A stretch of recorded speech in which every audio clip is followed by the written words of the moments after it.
I want to say from the bottom of my heart, thank you very much, because without you, the information is not there, and it is important. And I always enjoy a press conference. Welcome to Havoc 4, 9/11. We will never forget. This event, as we do know, is upon the weekend of the 10th anniversary of the 9/11 tragedy. But we are not here to speak about the negatives, but we are here to show the strength, the power, and the diligence that we as Americans have.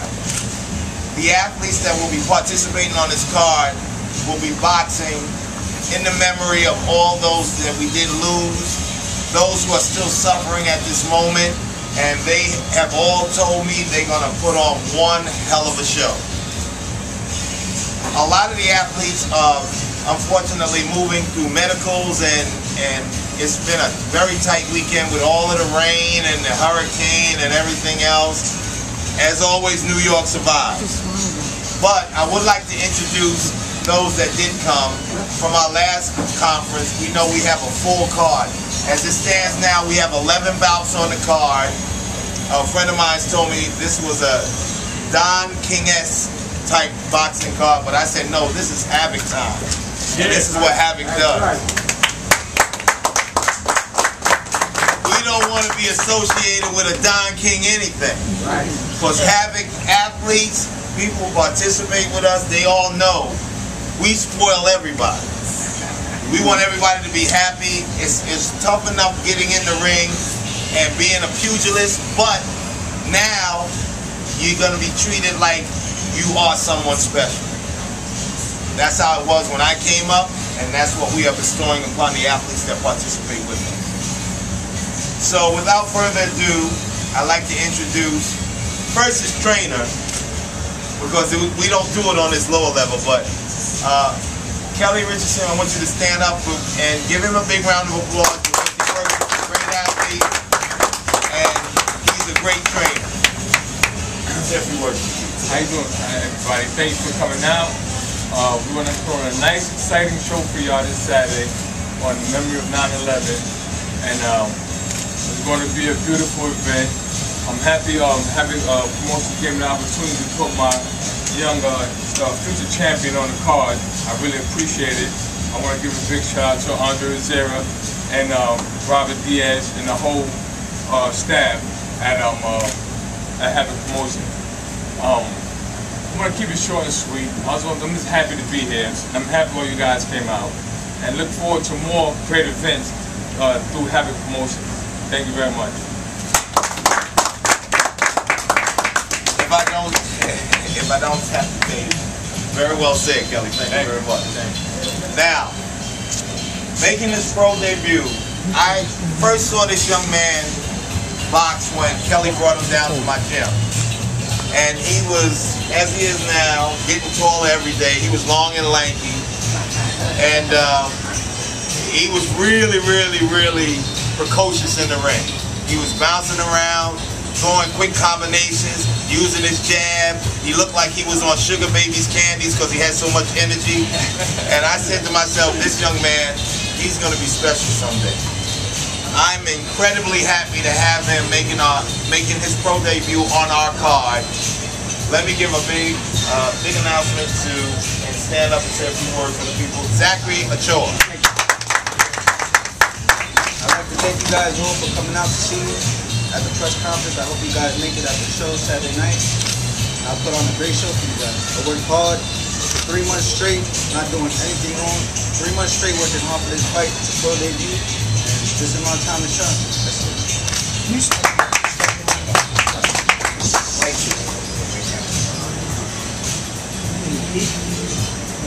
Okay, next I'd like to introduce to you a young man who is quite near and dear to me.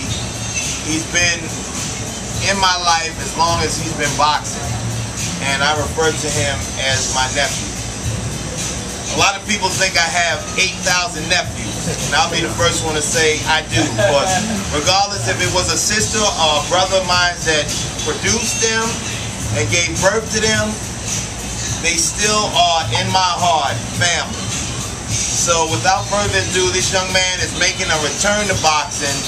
He was an outstanding amateur, a New York City Golden Glove champion. And he can tell you, we have worked really hard in the gym to prepare him for his comeback bout. Stand up and say a few words to people. Alvin Aosta. Thank you everybody for coming today, and like Uncle Jay said, we ready. We came here to shine and we back. We gonna prove everybody what we got, and we here. We just wanna fight, that's it. I ain't gonna talk a lot. Thank you. A young man, a few words, but those words are powerful enough. Now I'd like to go right to our main event. This young man has come back with a vengeance. He had a small period of inactivity, but it seems like that made him a better athlete and he's far more focused. Our main event, I'm very proud of him. Let's give him a big round of applause. Castillo. How y'all doing, man? Thank y'all for coming out tonight. Thank God for giving me the opportunity to be here. Thank you, Andre. Thank you, Rob, Diaz, promoter. Thank you, Randall. And everybody that made this possible. We've been working hard. You know, we've been struggling, but we've been working hard. You know what I'm saying? The camp is hard. Everybody that I train with motivates me. You know what I'm saying? I don't know who I'm fighting, but whoever it is, I'm ready for it. You understand? We just close everybody with. We don't play no games. You know what I'm saying? Everybody play basketball, everybody play football, everybody play soccer. Boxers don't play, so we ain't playing. And we in the hurt business, somebody gonna get hurt. You know what I'm saying? I can't wait for Saturday night. I'm on my best, I'm focused mentally, I'm physically ready, and y'all gonna see a good show. So everybody there, and that's what it is. My body wasn't there, but my mind always was. So I'm back and we're ready to shine.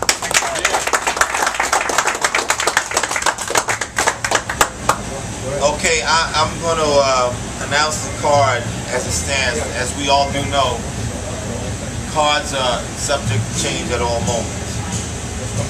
We have Santander Silgado, cruiserweight. Amanda Serrano, boxing for the IBF Women's 130-pound title. Anthony Irons, welterweight. Ryan Ramaya, featherweight. Armin, oh, this name is a difficult one. That's it. Give it to us. Merkanovich. Thank you. And Frank Galarza. That is our card. And I'd like to give a big shout out to our treasurer who's in the house, Randall Ramirez. Give him a big round of applause. Our PR agent, Mark Abrams. Give him a big round of applause.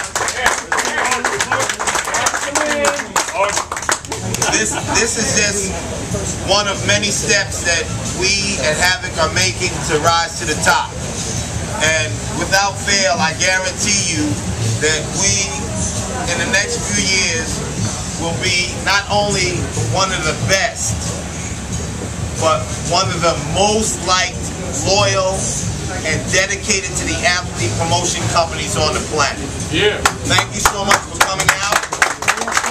Questions for the fighters, they're here. And remember, Saturday night, 9/11, we will never forget.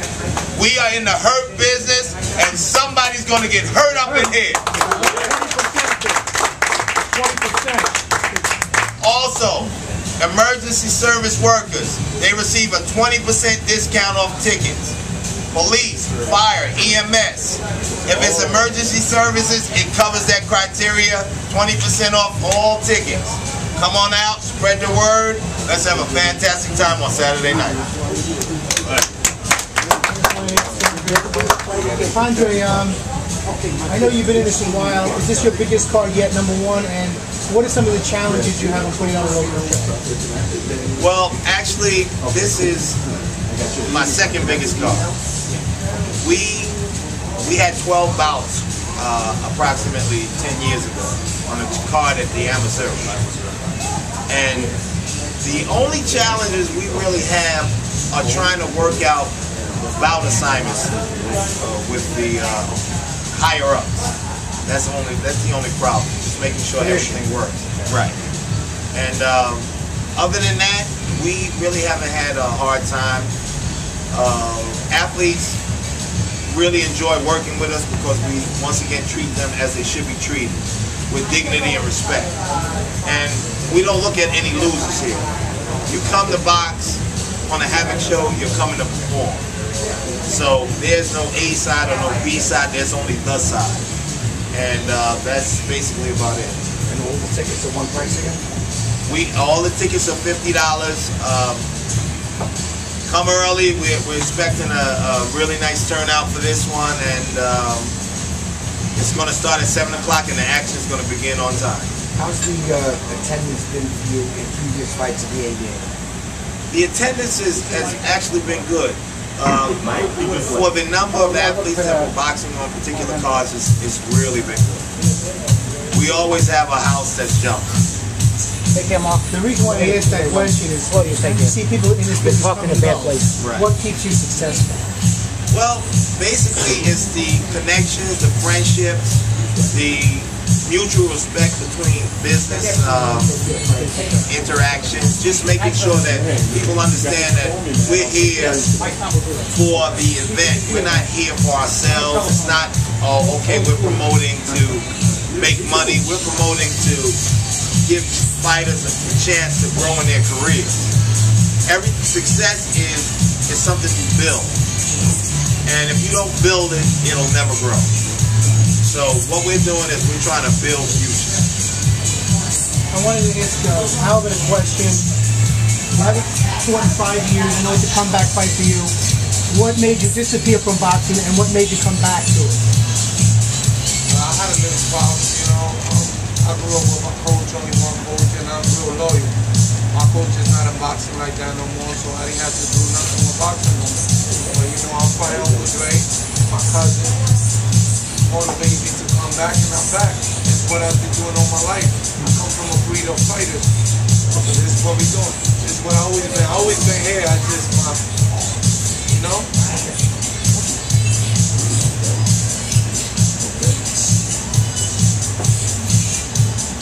Sorry, I have a question. The Amanda Serrano fight, if I'm not mistaken, it's going to be a history fight. The first time a female champion, the 130-pound division, is going to be crowned. For you as a promoter, what's the significance of this fight, being that, you know, it's something of this nature, historic event? Well, basically, the fact that it's a 130-pound woman's title bout makes it very significant.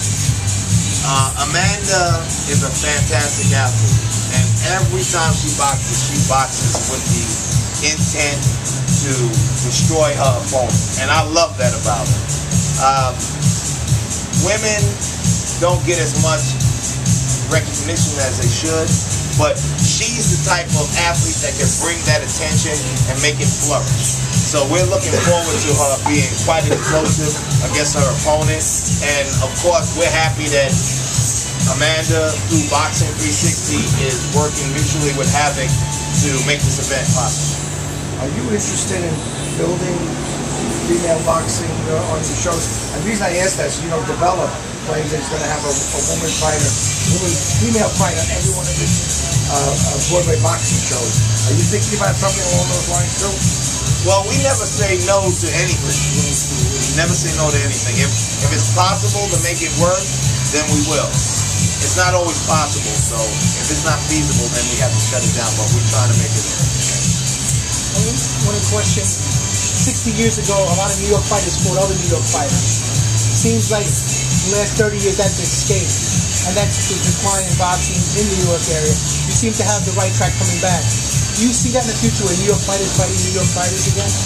Well, it's a theory that worked so well back in the days. I don't see why we can't bring it back and make it effective and bring it back to fruition. We have to make sure that now athletes understand that the biggest stigma in boxing is if I lose, I'm done. That's one of the reasons why the MMA is taking full advantage of our mistakes and our idiosyncrasies. We have to make sure that we explain to athletes, a loss is not the end of the world. It's not.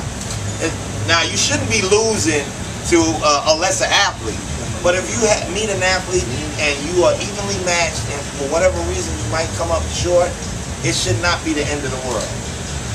The clauses that most promoters put in contracts, you lose one fight and you're done, is nowhere near in our contract. We don't adhere to the fact one and done. With us, as long as you're fighting and you're showing a true diligence to be a champion in your efforts, you will always box with Havoc. You brought up MMA, and you're saying there are things about MMA that boxing has failed at.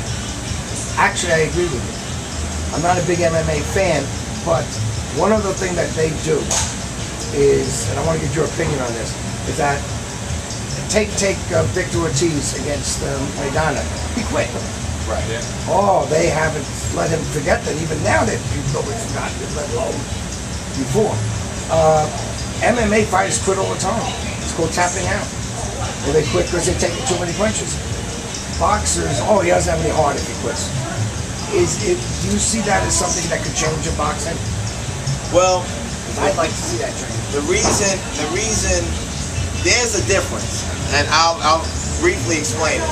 In MMA, when somebody's got his arms wrapped around your shoulder, you can't breathe. You might want to give up. He can also quit if there's a major difference. He can also quit if he's taking too many punches too. Which is true, but honestly, and I'm not a big fan of MMA, I will tell you right now. But honestly, to tell you the truth, when I watch those guys go at it, they go at it like fire blows. I mean, they really, really give 100%. Like a street fight. And usually, in a street fight, when you get beat so bad, it's time to say that's enough. Or start running, exactly. In boxing, when you have an athlete quit, and we're going to use Victor as the example, he quit, and it seemed like at that point in time, he could have still gave an effort. And I don't care what it is, you have that warrior's heart. If you're a boxer and you're being scored upon, you fight until the end. You don't fight and say, oh God, he hit me too hard, I'm going home. And then admit it afterwards, that was a major problem. But honestly, if he said I gave my best but it was too much, it would be a different story. He went out off the shield, not on the shield. So fighters have to be fighters. In the olden days, you got in there and you worked. I mean, you really worked. No one gave up. They fought and said, oh God, that's it. So there's a major difference. Now, what I say is these young men here, they're warriors. They're not quitters. And as you will see on Saturday night, they are in the hurt business. And somebody's going to get hurt. I'm going to stay away from it.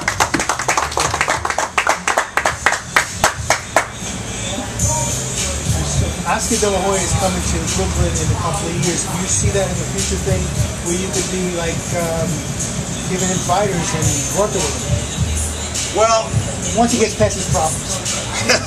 we don't have a problem working with anyone. We don't. As for giving, we're working too hard to grow to give. This is our farm. So we're self-contained. We're gonna eat the labors of what we plant in the ground. And we are planting information, knowledge, and technique into these young men. We don't want to do that and give them away because we work with several promoters. I've had many a fighter who have worked with the Golden Boys in the top ranks and the developers and so on and so forth. I can guarantee you no other promotion entity on this planet will treat athletes the way we do. I can guarantee you.